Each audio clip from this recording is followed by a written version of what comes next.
Hi, I'm Susan Dziubinski with Morningstar. Every Monday morning, I sit down with Morningstar Research Services Chief U.S. Market Strategist Dave Sekera to discuss one thing that's on his radar this week, one new piece of Morningstar research, and a few stock picks or pans for the week ahead. So, good morning, Dave. It doesn't look like you have many economic reports on your radar this week, just some earnings you're watching. So, before we get to that, Mhm. let's talk a little bit about last week's Fed meeting. The Yeah. Fed left rates unchanged as expected, but then Fed Chair Jerome Powell made some pointed comments hmm about interest rate cuts after the meeting. Recap what he said for viewers.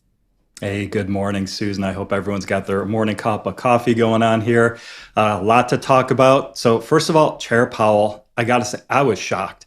I mean, I was really surprised that he came out and he was that specific, stating that he thought the committee would not have enough confidence that inflation was remaining low enough for long enough that they would not be in a position to be able to cut rates, in March.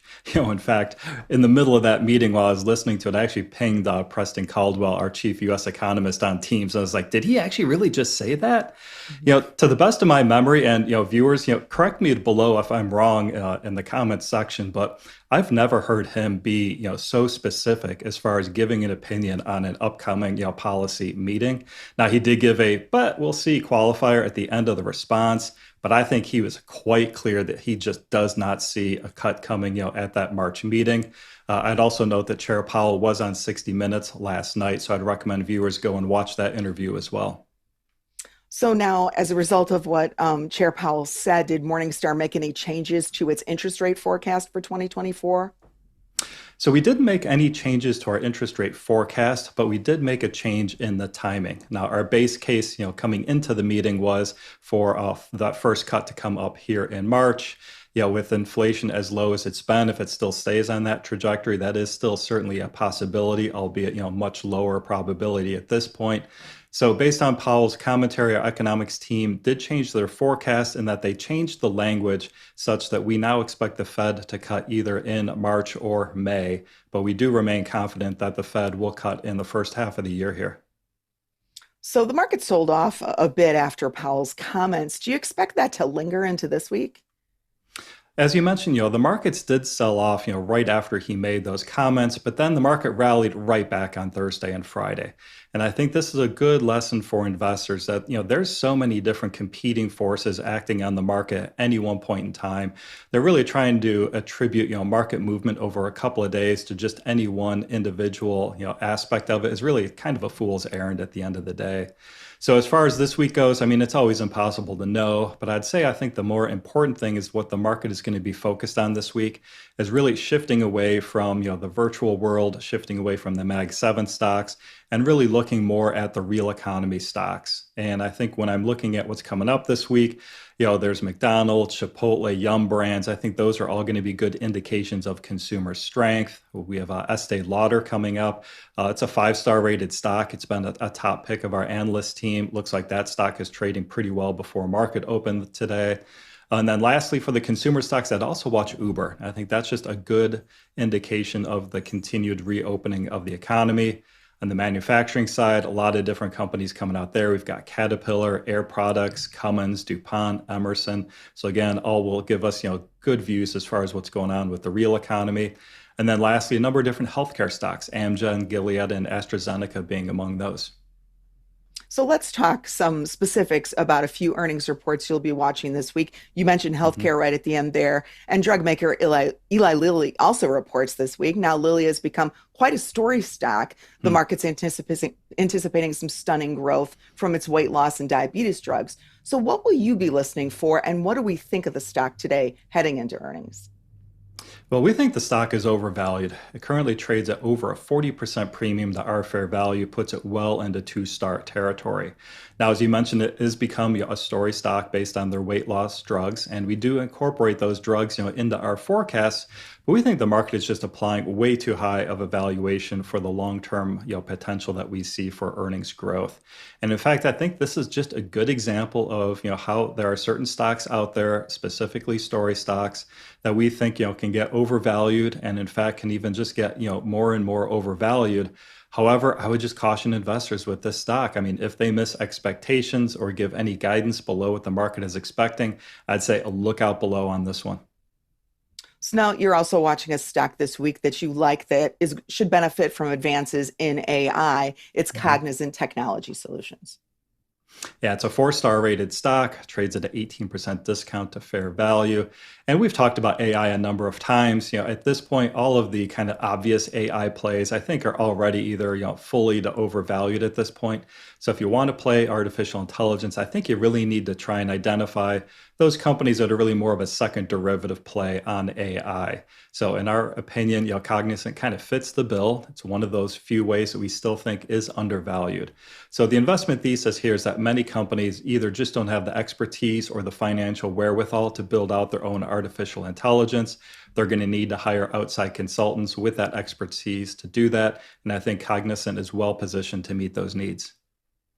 Now, we have a few other stocks that you've recommended on the show in the past, reporting this Mhm. week. Give viewers a quick roundup on those and what you think of them heading into earnings. Sure. So we've got Simon Property Group. They report after market close today. As you mentioned, it's a stock, we've discussed a number of times and had recommended, in the past. But that stock, it's moved up enough recently that it's now in three-star territory. Still trades at a slight discount of 9% to our fair value. Does pay a healthy, 5.5% dividend yield. So still a good one to watch. We have Gilead that reports after market close tomorrow, another stock we've recommended. Now, I would note there was some disappointing news out on this one, I think about 2 weeks ago. Mhm. Some of the data on one of their cancer drugs, was disappointing. That sent the stock down a little bit, but that didn't impact our fair value. Four-star rated stock, 19% discount, 3.9% dividend yield. And then lastly, I'm going to be watching Alibaba. I think I mentioned last week that it was supposed to report last week. I was wrong about that. It actually reports this week.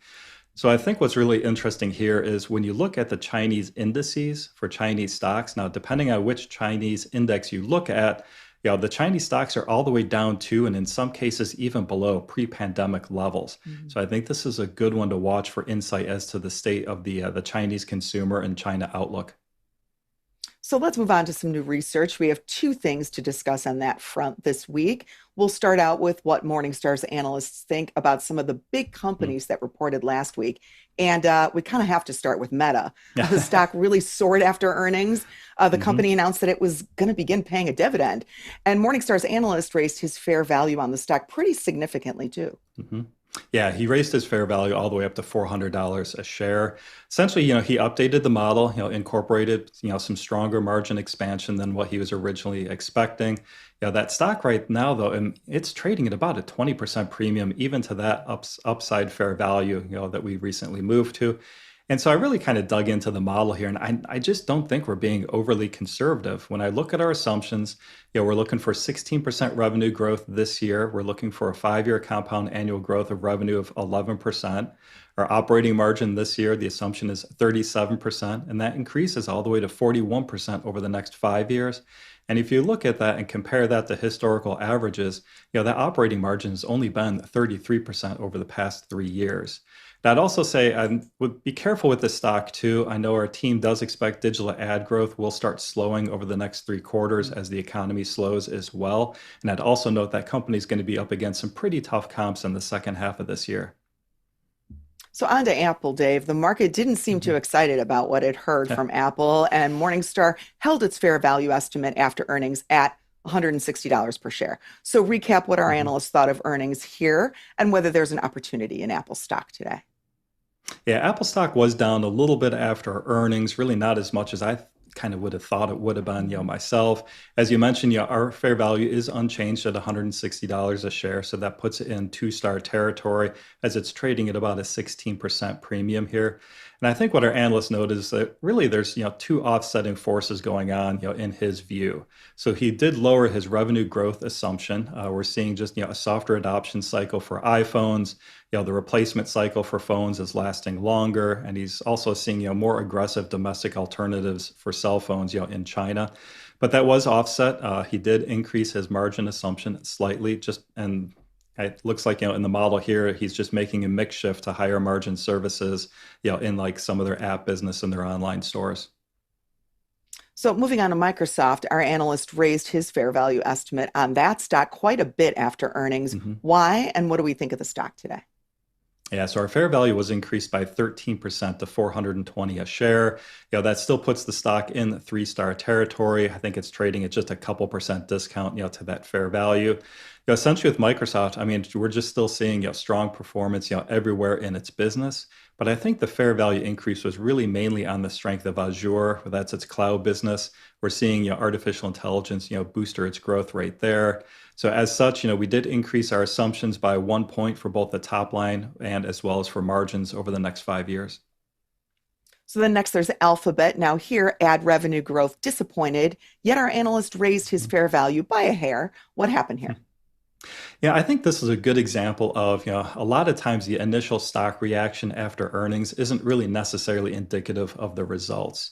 So as you mentioned, the stock initially, it did sell off here after earnings on that disappointment, but I think it appears that it looks like a lot of that might have just been profit taking. The stock then traded, pretty, well in the next couple days thereafter.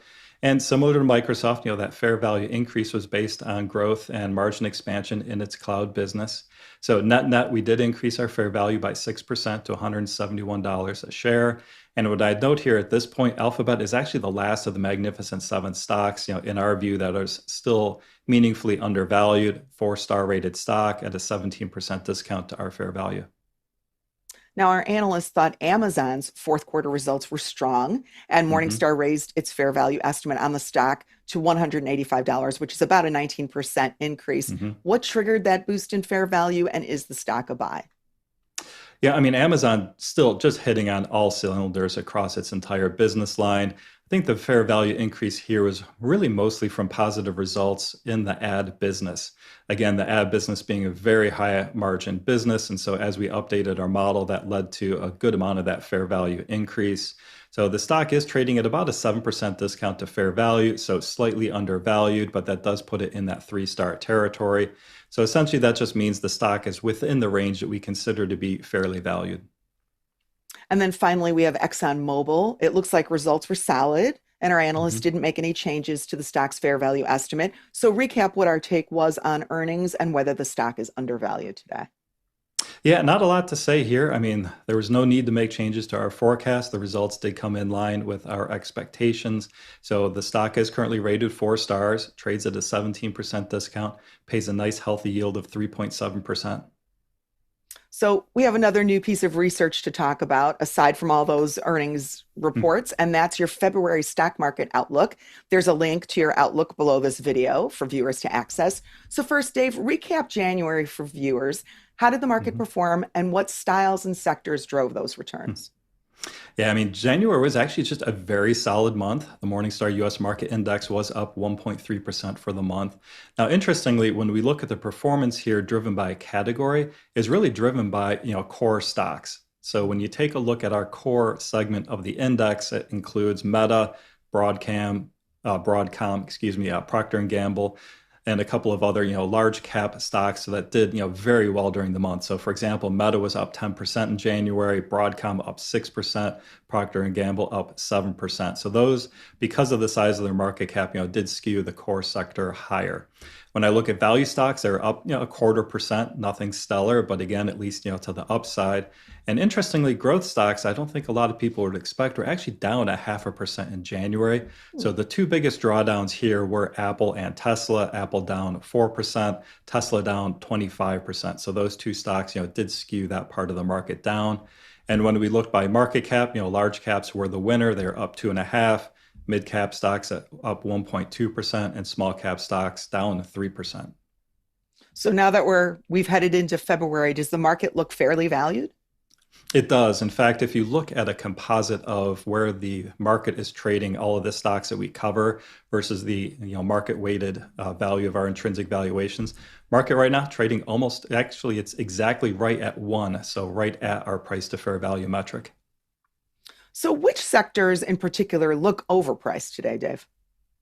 So the one first I've got to go over is going to be the tech sector that's now trading in a 9% premium, to our fair value. So, getting pretty far, well into, overvalued territory in our view. Not necessarily the most overvalued it's ever been in the past. Could certainly get more overvalued in the short term, but it is an area that's probably getting to be overextended at this point.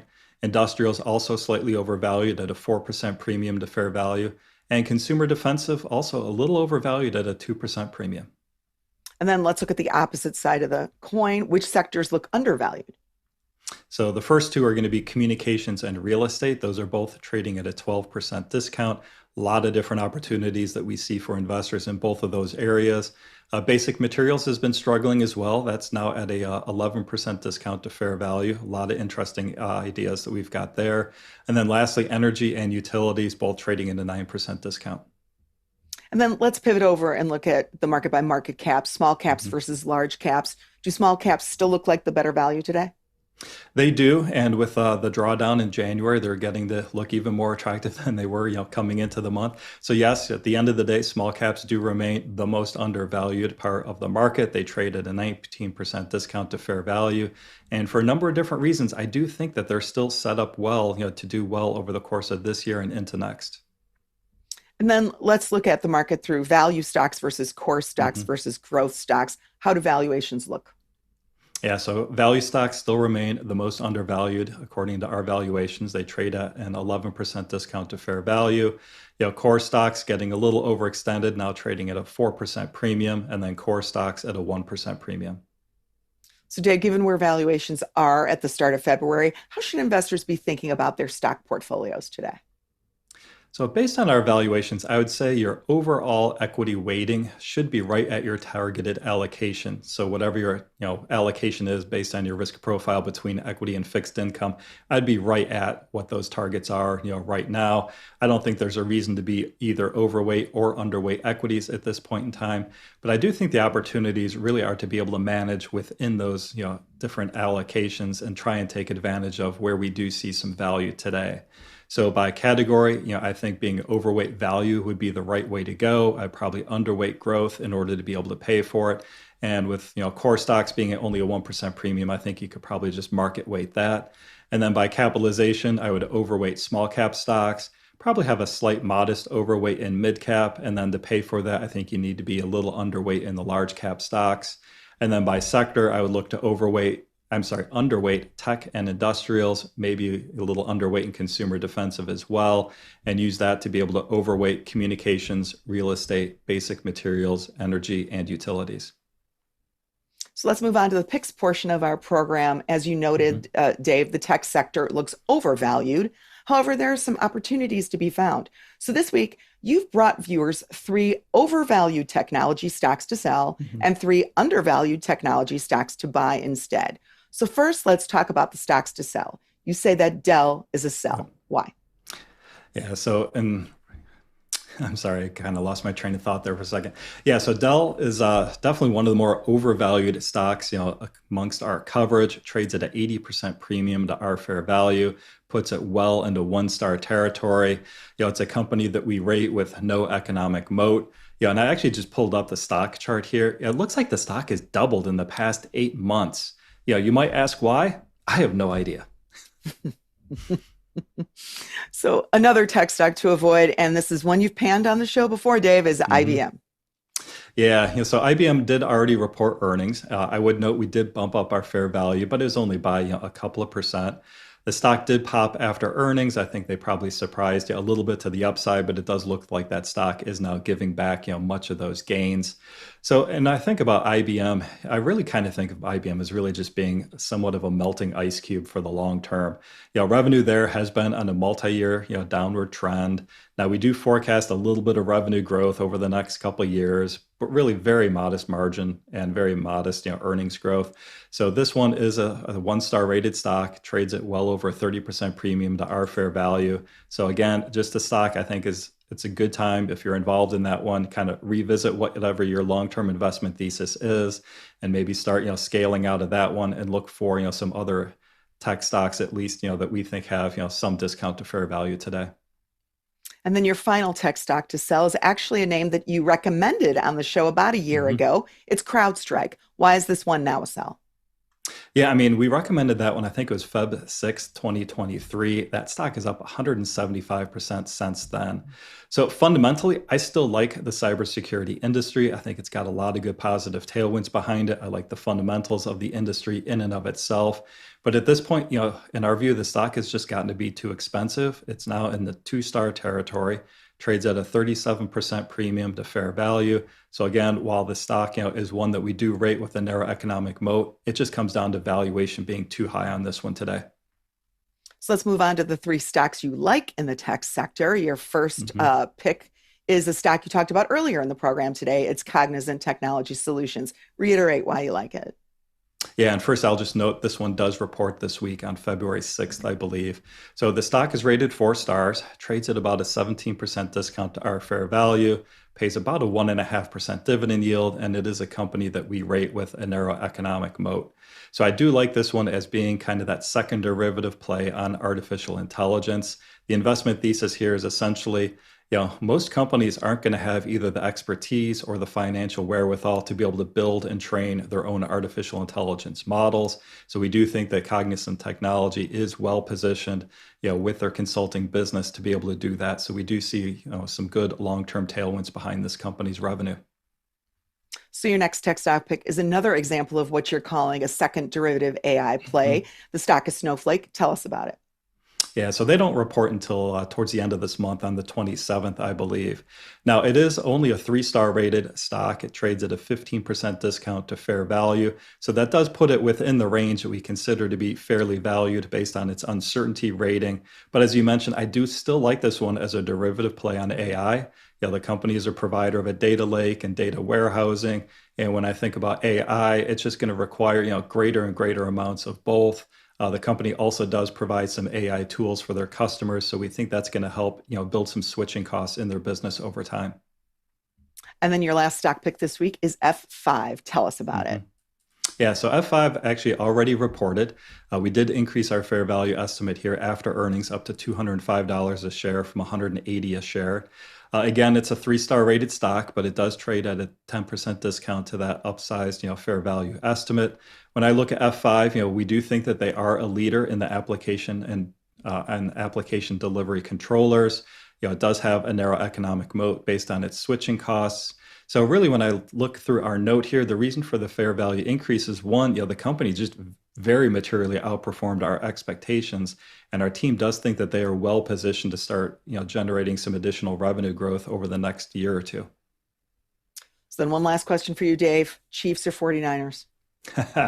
Well, as the chief U.S. strategist, I do have to say I'm going to go for the Chiefs.